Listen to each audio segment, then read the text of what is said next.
સારા પાઠ આયોજનના લક્ષણો. હવે ખૂબ જ મોસ્ટ આઈએમપી પ્રશ્ન કહી શકાય.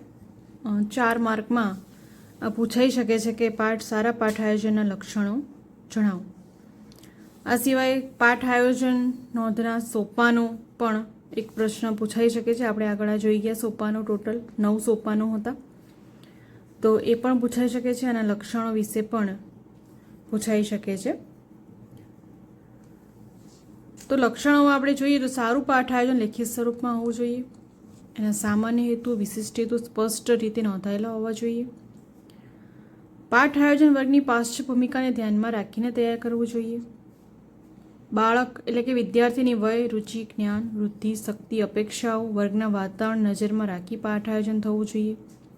ટૂંકમાં સમૃદ્ધ પાઠ આયોજનમાં બાળક કેન્દ્ર સ્થાને હોવું જોઈએ. અસરકારક અધ્યયન અધ્યાપન માટે પ્રવિધિ, પદ્ધતિ, અભિગમ અને પ્રયુક્તિનો પાઠ આયોજનમાં સ્પષ્ટ ઉલ્લેખ કરવો જોઈએ. સારા પાઠ આયોજનમાં અધ્યયન અધ્યાપનની પ્રવૃત્તિઓ સૂચવાયેલી હોવી જોઈએ. દ્રશ્ય શ્રાવ્ય સાધનોના અસરકારક ઉપયોગનો ઉલ્લેખ સારા પાઠ આયોજનમાં વ્યવસ્થિત થવો જોઈએ. આખા એકમમાં સુસંવાદિતા, સુગ્રથિતા હોવી જોઈએ. પ્રત્યેક પેટા એકમ તે પછીના પેટા એકમ પર જવા માટેનો પાયો બની જવો જોઈએ. સારા પાઠ આયોજનમાં સંદર્ભ પુસ્તકો, પાઠ્યપુસ્તકોનો બાળકો ઉપયોગ કરવા પ્રેરાય એવી વિચારણા કરવામાં આવેલી હોવી જોઈએ. સારા પાઠ આયોજનમાં સંદર્ભ પુસ્તકો અને પાઠ્યપુસ્તકોનો બાળકો ઉપયોગ કરવા પ્રેરાય. આ સિવાય સમૃદ્ધ સ્વાધ્યાય પણ હોવો જોઈએ અને સ્વાધ્યાય પ્રોત્સાહક અને પ્રેરક હોવો જોઈએ. સારા પાઠ આયોજનમાં સારા પ્રશ્નો હોય. પ્રશ્નો એ અધ્યયન અધ્યાપનની કિંમતી મૂડી છે. સારા પ્રશ્નો વર્ગમાં એકાએક સ્ફુરે નહીં તે માટે અગાઉથી ચિંતન આયોજન પણ હોવું જરૂરી છે. સારા પાઠ આયોજનમાં પાઠ્યવસ્તુની રૂપરેખા હોય જે શિક્ષકને પાઠ વિકાસમાં ઉપયોગી બને. સમયનો ઉલ્લેખ હોવો જોઈએ. નિશ્ચિત સમયમાં પાઠ પૂર્ણ થાય અને આયોજન પ્રમાણે શીખવાય તે પણ જરૂરી છે. મૂલ્યાંકનનો ઉલ્લેખ વિગતે થવો જોઈએ. મૂલ્યાંકન કસોટીનો નમૂનો હોવો જોઈએ. સારા પાઠ આયોજનમાં વિદ્યાર્થીઓના જીવન સાથે અન્ય વિષયો સાથેના અનુબંધની પણ વિચારણા થયેલી હોવી જોઈએ. એ આપણે સંદર્ભ પુસ્તકમાંથી આપણે મેળવી શકીએ. સારા પાઠ આયોજનમાં વર્ગ વ્યવહારનો પણ વિચાર કરી લેવામાં આવે. વર્ગની આકસ્મિક પરિસ્થિતિના ઉકેલની વિચારણા પણ હોવી જોઈએ. આથી ઉત્તમ પાઠ આયોજન જડ ન રહેતા પરિવર્તનક્ષમ હોવું જોઈએ. આમ છતાં પાઠ આયોજન એ બ્લુ પ્રિન્ટ છે તેમ લખ્યા પ્રમાણે જ વર્ગમાં અક્ષરશઃ વર્તવું એવું નથી જ. પાઠ આયોજન ગમે તેટલું ઉત્તમ હોય છતાં તે સાથી છે, સ્વામી નથી. બરાબર. જ્યારે પણ વર્ગની કોઈ આકસ્મિક પરિસ્થિતિ ઉત્પન્ન થાય, કોઈ આકસ્મિક પળ એવી આવી જાય તો આપણે પાઠ આયોજનને એવી રીતે બદલી પણ શકીએ છીએ. એટલે સ્વામી નથી પણ આપણો સાથી છે, શિક્ષકનો સાથી છે. તો શિક્ષણ આકસ્મિક પરિસ્થિતિનો શિક્ષણપ્રદ તરીકે ઉપયોગ કરી લે તે મહત્વનું છે. એક પણ શિક્ષણપ્રદ પળ શિક્ષકે જતી ન કરવી જોઈએ. પાઠ આયોજન જડ નહીં પરંતુ પરિવર્તનશીલ હોય છે. વર્ગનો મિજાજ ઓળખીને તાત્કાલિક આવશ્યકતાઓ, અપેક્ષા અને પરિસ્થિતિને સમજીને તેના ફેરફારને પૂરેપૂરો અવકાશ રહેલો છે. પાઠ આયોજન નમૂનો આપેલો છે. બરાબર. જે પહેલું પેજ હોય છે એ આપણે પ્રારંભિક માહિતી આગળ આપણે જોઈ ગયા. તો પ્રારંભિક માહિતીમાં રોલ નંબર, સ્કૂલનું નામ, ટીચરનું નામ, સબ્જેક્ટ, સ્ટાન્ડર્ડ, બરાબર, મેથડ, પદ્ધતિઓ બધી. આ સિવાય એના પછી છે એજ્યુકેશનલ ઓબ્જેક્ટિવ, એટલે સામાન્ય હેતુઓ આવશે, જેમાં મુખ્ય 4 હેતુઓ આપણે છે: જ્ઞાન, સમજ, ઉપયોગ એટલે ઉપયોજન અને કૌશલ્ય. મુખ્ય 4 સામાન્ય હેતુઓ હંમેશા યાદ રાખવાના, જેની અંદર આ પેટા હેતુઓ છે. તો આપેલ હકીકતો, વિગતોનું વર્ણન કરે, ખ્યાલો, વ્યાખ્યાઓ ઓળખે, વ્યાખ્યાઓ પદ યાદ કરે. સમજ તો વ્યાખ્યાઓ ખ્યાલોમાં રહેલી ભૂલ સુધારે, સમાનતા ભેદ સ્પષ્ટ કરે, સાંકેતિક સ્વરૂપમાં સાંકેતિક શબ્દને શાબ્દિક સ્વરૂપમાં રજૂ કરે. ઉપયોજન તો સાચી પદ્ધતિ પસંદગી કરે, સમસ્યા ઉકેલ મેળવે, તાળો મેળવે, ખરાપણું ચકાસે. કૌશલ્ય તો ભૌમિતિક આકૃતિઓ દોરે, વર્ણવી શકે, આકૃતિની વિગતો વર્ણવી શકે, આકૃતિ દોરવાનું કૌશલ્ય કેળવે, અવલોકન કરવાનું કૌશલ્ય કેળવે. ટીચિંગ મેથડ એટલે કે ટીચિંગ પદ્ધતિનો કયો ઉપયોગ થશે? તો કથન, ચર્ચા, આગમન, નિગમન, નિદર્શન, કથન, પ્રશ્નોત્તરી, ઉદાહરણ પ્રયુક્તિ. રેફરન્સ બુક તો ગાલા, ક્ષમતા કેન્દ્રિત સ્વાધ્યાય પોથી, આધુનિક ભૂમિતિ. આ સિવાય તમે બીએડ જે ગણિત પદ્ધતિ કે વિજ્ઞાન પદ્ધતિ એ પણ લખી શકો છો. ટીચિંગ એડ્સ તો સ્વનિર્મિત સમરૂપતાનો ચાર્ટ, જે પણ તમે TLM બનાવી છે એનું નામ અહીંયા લખવાનું છે. TLM ઘણા તાલીમાર્થી શું કરે કે TLM આવું લખી દે, પણ આવું TLM નહીં લખવાનું, પણ જે તમે જેના વિશે ચાર્ટ બનાવ્યો છે એનું નામ હંમેશા અહીંયા મેન્શન કરવાનું. હવે એક્ઝામમાં જ્યારે પણ એવું પૂછાય કે આ ટોપિક ઉપર તમે પાઠ આયોજન તૈયાર કરો, તો જે આ મુખ્ય 4 જે ખાના છે, 4 કે 5 ખાના, એ 5 ખાના તમારે દોરી દેવાના. આવી રીતે જ 2 પેજનો ઉપયોગ કરવાનો પુરવણીઓમાં. બરોબર, જો આખું પાઠ આયોજન પૂછાયું હોય કે બધી વિગતો અંદર લખવાની હોય તો આવી રીતે 2 પેજ તો તમારે લઈ જ લેવાના. તો જે આ સાઈડનું જે પેજ હશે આખું આ સળંગ પાઠ આયોજન કહેવાય. આ 2 પેજ નથી, પણ આ એક જ પેજ કહેવાય પાઠ આયોજન માટે. કારણ કે સળંગ આયોજન ચાલુ રહે છે. એ જે એનો નમૂનો મેં એક આખા વિડીયોમાં બનાવીને મૂકેલો છે અગાઉથી જ, એ તમે જોઈ શકો છો મારી ચેનલ પર. તો પહેલું આવશે કે વિશિષ્ટ હેતુઓ, વિષય વસ્તુના મુદ્દા. બીજા પેજ ઉપર શિક્ષકની પ્રવૃત્તિ, વિદ્યાર્થીની પ્રવૃત્તિ, અને અહીંયા મૂલ્યાંકન પણ હોય છે અને વિશેષ નોંધ પણ તમે લખી શકો છો. તો વિશિષ્ટ હેતુઓ, તો પહેલાં તો વિશિષ્ટ હેતુ જ્યારે વિષયાભિમુખનું હોય તો એનો વિશિષ્ટ હેતુ અહીંયા નક્કી જ હોય છે, એ તમે લખી શકો છો.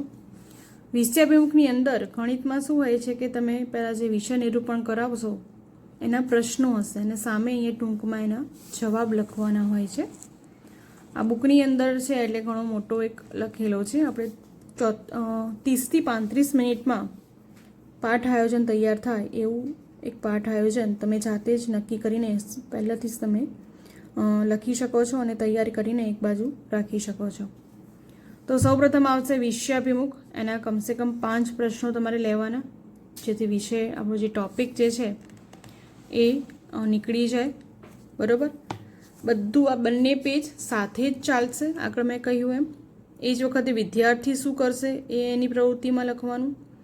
એ વખત તમે કંઈ TLMનો ઉપયોગ કર્યો હોય તો એ પણ તમે એ મેન્શન કરી શકો છો.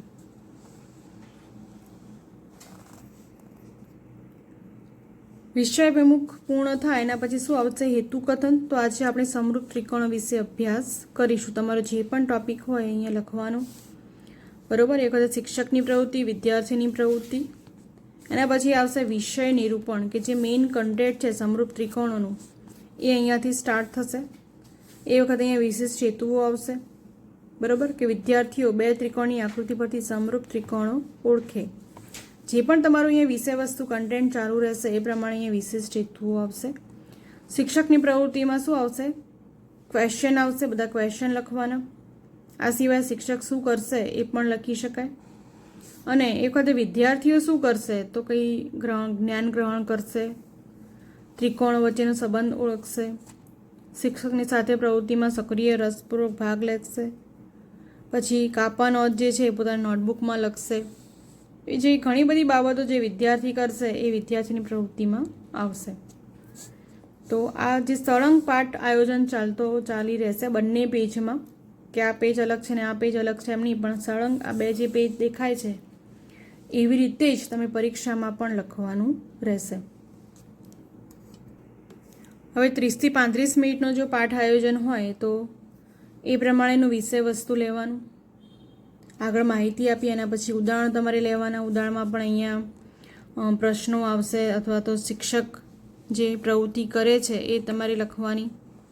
પ્રશ્નો બનાવો તો એની સામે જવાબ આવતો હોય એવી રીતે અહીંયા પ્રશ્નો બનાવવાના. એ જ પ્રમાણે વિદ્યાર્થીની પ્રવૃત્તિ, એ જ પ્રમાણે વિશિષ્ટ હેતુઓ આવશે. જે પણ અહીંયા કન્ટેન્ટ હશે એની સામે એ જ પ્રમાણે વિશિષ્ટ હેતુઓ હશે. કે અહીંયા આકૃતિ છે તો વિદ્યાર્થીઓ ઝડપથી આકૃતિ દોરે, વિદ્યાર્થીઓ ચોકસાઈથી માપ લે. બરાબર. અહીંયા મધ્યબિંદુના વ્યાખ્યાની વાત થયેલી છે, તો વિદ્યાર્થીઓ મધ્યબિંદુની વ્યાખ્યા યાદ કરે, એના વિશિષ્ટ હેતુઓ છે. બરાબર. તો જે પ્રમાણે અહીંયા વિષય વસ્તુઓ છે એ પ્રમાણે અહીં વિશિષ્ટ હેતુઓ આવશે. આખો પૂરો પાઠ હવે કન્ટેન્ટ ચાલી રહ્યું છે, વિષય નિરૂપણ ચાલી રહ્યું છે. બુકની અંદર ટોટલ 3 ઉદાહરણ લીધા છે, પણ આટલું બધું ના બનાવતા તમે 30 થી 35 મિનિટમાં શિક્ષક કેટલું ભણાવી શકે એનો અંદાજો માપીને તમે પાઠ આયોજન તમારે બનાવવું પડશે.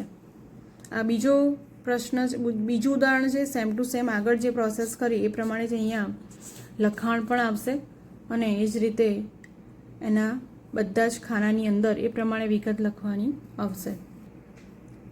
એ જ પ્રમાણે બુકની અંદર ઉદાહરણ 3 પણ લીધેલું છે. થોડોક લેન્ધી પાર્ટ છે, પણ તમે તમારી રીતે યોગ્ય આગળ કહ્યું એમ કે તમે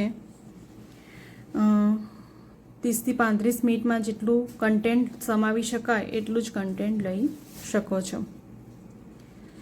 તો અહીંયા બુકની અંદર બાજુમાં મૂલ્યાંકન કસોટી પણ આપી દીધી છે. બરાબર.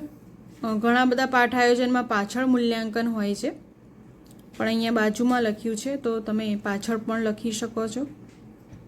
તમે બીએડ કર્યું હશે એ વખતે જે પ્રમાણે તમારું આયોજન હશે એ પણ તમને યાદ હશે, એ પ્રમાણે મૂલ્યાંકન છેલ્લા જે પેજ આવે છે એની અંદર આપણે લખતા હોય છે.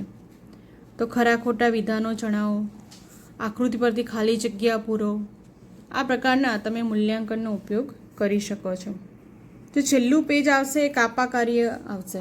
જે કાપા કાર્ય નોંધ, આપણે જે કાપા વખતે જે પણ લખાણ લખવાનું છે એની નોંધ અહીંયા કરેલી છે. તો અહીંયા બધી જ વિગતો લખી છે, પણ એનું જે ખાનું હોય છે થોડું મર્યાદિત હોય છે, તો એ પ્રમાણે તમે નોંધ અહીંયા લખી શકો છો. તો ઉદાહરણ 1, 2, 3 એ કાપા કાર્ય નોંધની અંદર આ 3નો સમાવેશ કરેલો છે.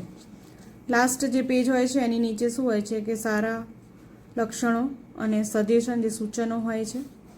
અહીંયા જે અધ્યાપક હોય એની સહી અને તારીખ હોય છે. તો આ થયો આખો પાઠ આયોજનનો નમૂનો. તમારે પાઠ આયોજન જોવું હોય તો એ પણ ફરીથી કહું છું કે વિડીયો મેં મારા ચેનલ પર મૂકેલો છે. તમે બીએડમાં જે મારી ચેનલ જ્યારે તમે ઓપન કરો ત્યારે પ્લેલિસ્ટની અંદર બીએડ નામનું પ્લેલિસ્ટ છે, એની અંદર ગણિત અને વિજ્ઞાન બંનેના પાઠ આયોજનનો એક સુંદર નમૂનો મેં એનો વિડીયો બનાવેલો છે અને તમે સારી રીતે જોઈ શકો છો.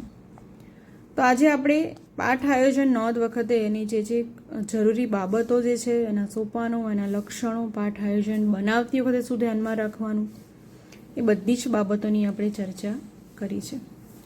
આશા છે કે આ વિડીયો તમને ખૂબ જ ઉપયોગી થશે તમારી એક્ઝામમાં. આ સિવાય અંદર હજી માહિતી તમારે મેળવવી હોય તો તમે કમેન્ટ બોક્સમાં કમેન્ટ કરીને લખી શકો છો. નેક્સ્ટ વિડીયોમાં આપણે એકમ આયોજન વિશે આપણે જાણીશું, એના વિશે ચર્ચા કરીશું, કારણ કે એ પણ ખૂબ જ અગત્યનો ટૉપિક છે. તો તૈયારી કરતા રહો. પરીક્ષા તો બસ હવે હમણાં આવીને જ ઊભી રહેશે અને આપણે પદ્ધતિના માર્ક્સ તો આપણે જવા દેવાના નથી જ. તો મળીએ નેક્સ્ટ વિડીયોમાં. ત્યાં સુધી જય હિન્દ, વંદે માતરમ.